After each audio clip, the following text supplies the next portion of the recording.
برادرانی غریب، مادرانی غریب هیچ وقت هیچ کس را تنها نمیماندین، همه وقت در بری هموطنانی خود بدین.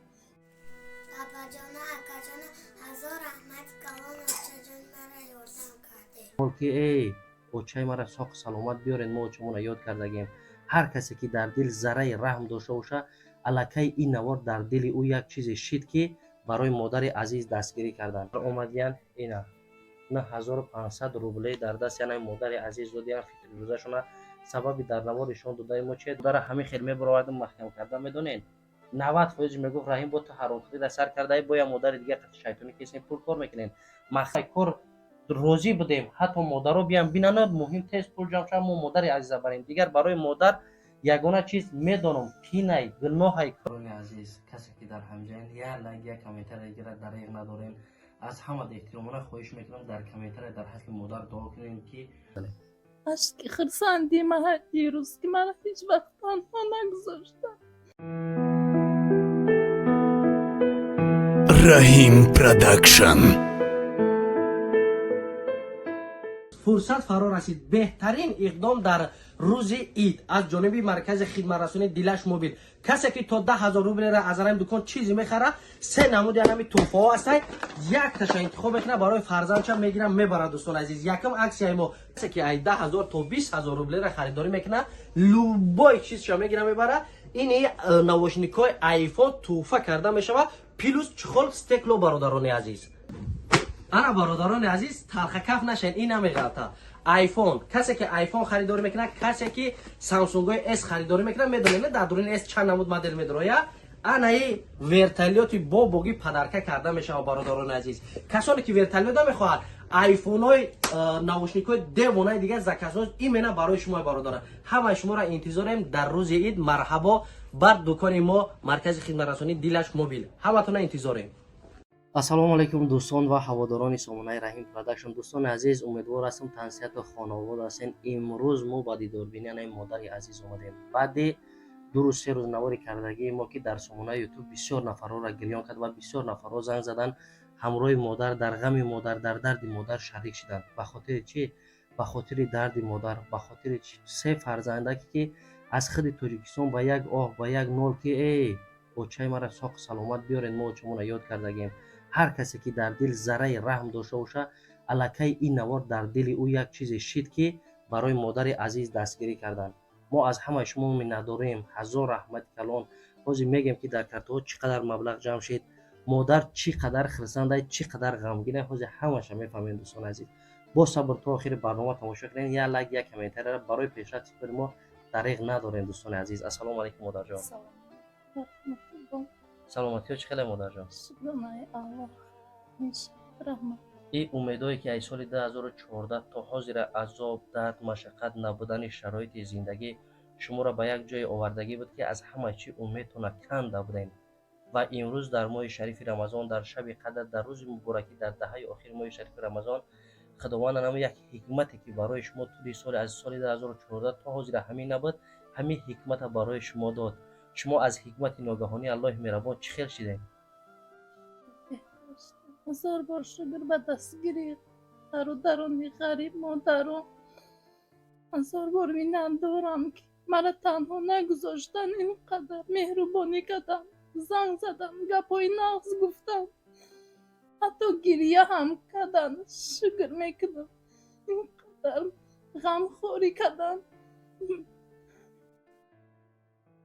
یعنی در کنارتون بودن؟ بله بله خیلی خیلی از دستگیریشان خیلی میندار شدم که من تنها نبودم مرا تنها نگذاشتن در همین حالت. مادر جان حالتی که من یکم بار پیش شما بودم آمده بودم باوری بود که در یک مدت کوتاه اینقدر مبلغ کلان جمع میکنه. باور نداشتم لیکن باور کردم که هیچ وقت تنها نمیماندیم. برادرانی غریب مادرانی غریب هیچ وقت هیچ کس را تنها نمیماندیم. همه وقت در بری هموطنانی خود بدیم. مینداری میکنم خدا جانه زیاد چون کنه بخیری کدگیشان. در آغاز ماجرا مادر جان انشالله بهترین میشوه و دوستان عزیز چخلی که در نوار یک نوار زدیم که مادر عزیز ما وای هندوستان روی میکنیم. هزار رحمت همه سهم خطا گذاشتی دستگیری کردی و در همه شب قدر شب گذشته برادران عزیز یک دسته برادر آمدین اینا 9500 روبله در دست یعنی مادر عزیز دادین فکر روزشون سبب در نوارشون دادای ما چه دوستان عزیز برای رکلام کردن خداوند خیرشون قبول کنه. شما در حق نم خیلی برادرات دعاگو باشین که هیچ وقت خواهر و اخوایشون تنها نمیگذارن.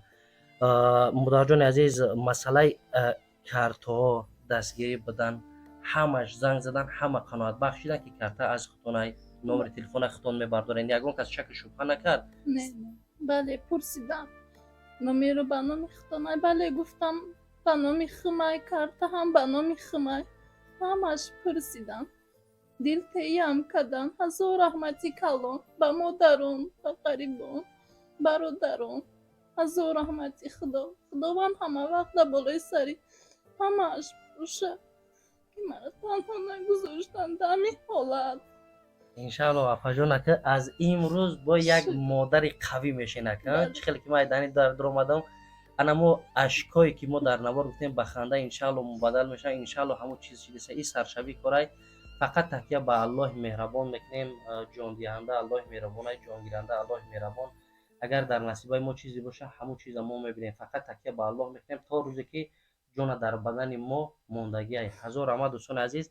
در کارت زبربانک مسکوش این اسکرین شات در بر میبرم یا در پیش میبرم برادران عزیز 611,000 روبله دوستان عزیز 611,000 روبله جمع شد. هزار رحمت کلان از همه از زمین تا آسمان میندارم.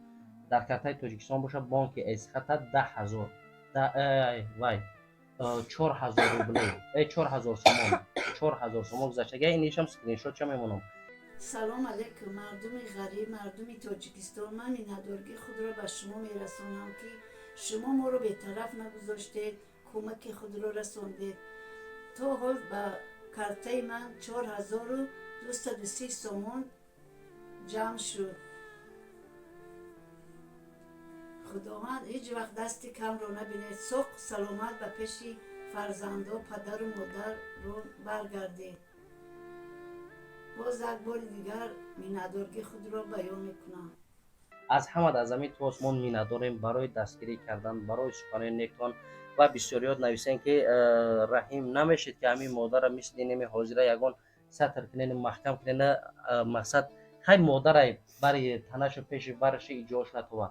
هزار رحمت برادرها بهترین سخن گفتین. من در فکر شما هم فکرم باید همون کارم میکردیم برادران عزیز.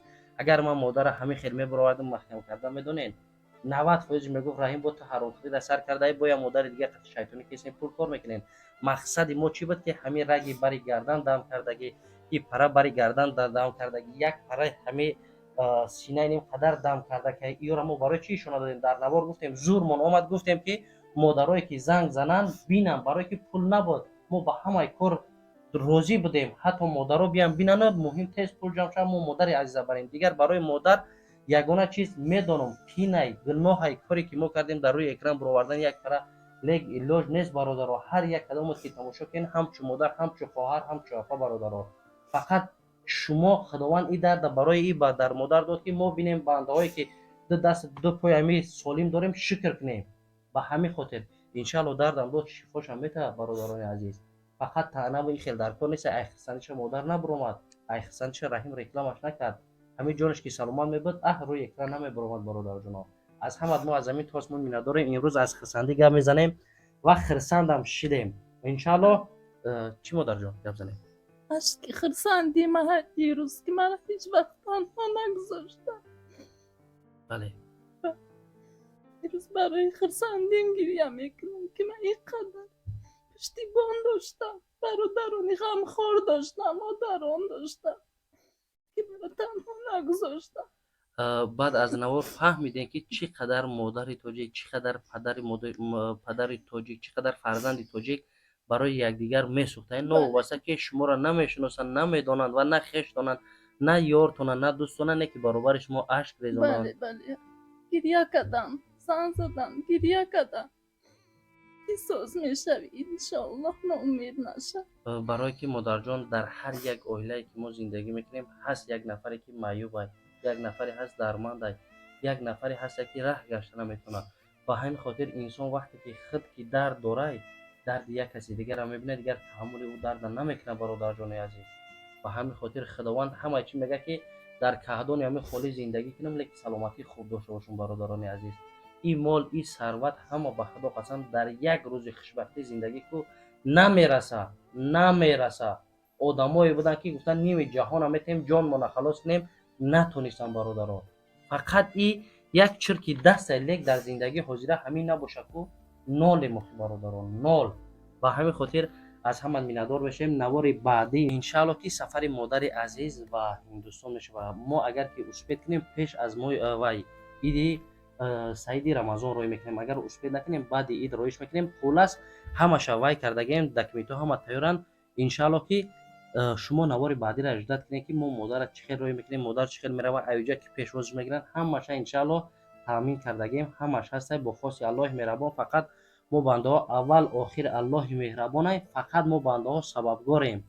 اول خدا بعدا مثال ایونه، اول آخر الله مهربانه، بعد ما بنده ها سببگاریم دوستان عزیز. به همین خاطر ما سبب شده امروز مادر عزیز خوشحال خوشبخت خاطر 3 فرزند عزیز. انشالله که با ما میخوایم که خوشبختی و خوشحالیش تا دوامی که خداوند عمرش دادگی نصیبش بگرده پیش فرزندکو، پیش شوهرش، پیش مادر عزیز. اما اویلایی که از سال 2014 غم در دل بودن یک خرسندی خوب ببینن برای فرزند عزیز. در آخر یک میناداری به برادران عزیز. نداری خما بیان میکن به برادران غریب، مادران و خواهران. الها به من یک سامان خیر کردن، خدا جان هزار شود. هیچ وقت درد رو نبینم، منتظر نشوم. همین خدا جان نگهبان شود شما هر یک بندش. خداوند نگهبان شود در این غریبی. خدا جان صحب و سلامت به پیش فرزندکاتان بره. خدایا خداوند در پناهش نگهبان شود در این ماه شریفی رمضان. خدا جان چی آرزو و هوسی داشته باشه الا به آرزو و هوس برسانه. هزار رحمت برادران عزیز. کسی که در همجین یا لایک یا کامنتر دیگر دریغ ندارین، از همه احترامانه خواهش میکنم در کامنتر در حق مادر دعا کنین که مبلغ جمع شده مادر به دعای ما و شما نیاز داره. ای همه انا کسی که در همجین بعد از ریفیت بود میشوه این استاپ از یا لایک یا کامنتر را نویس بدر در حق مادر دعا کنه، بهترین میشوه ان شاء الله. و دیگر که دستگیری کردم نتونسته همین بهترین دستگیری. الله نگهبان هر یک ما و شما، همه شما را ان شاء الله که با کامنت خوب انتظاریم. خیر.